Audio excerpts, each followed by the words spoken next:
Most people look at a striking text-filled portrait and think, that must have taken forever. Yet the truth is, the difference between an intimidating design and an impressive one is often just a handful of simple steps and the willingness to try. My friend, today you're going to learn how to make a text-filled design that stops people mid-scroll. And by the end of this video, you'll realize it wasn't skill you lacked, only a little guidance. Let's begin. You'll start by removing the background from your image. In Photoshop, that's usually as simple as selecting the subject and applying a layer mask. When you peel away what's unnecessary, the subject stands proud and clear. Now hold down Ctrl and click that mask.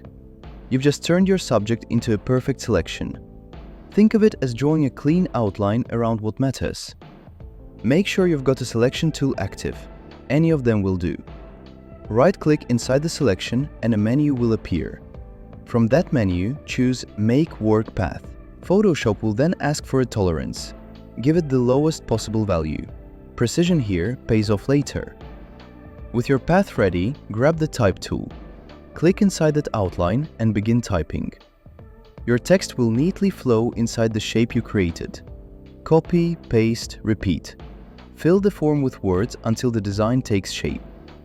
And if the letters feel too small or too big for your canvas, adjust them.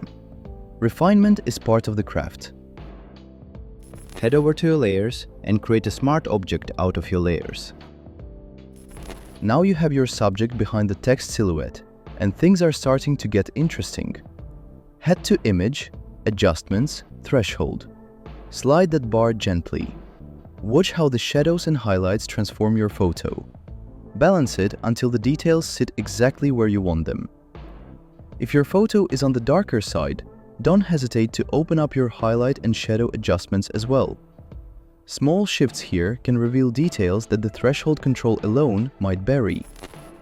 And once you have the foundation, let yourself play. Add texture, blend modes, light leaks, grain.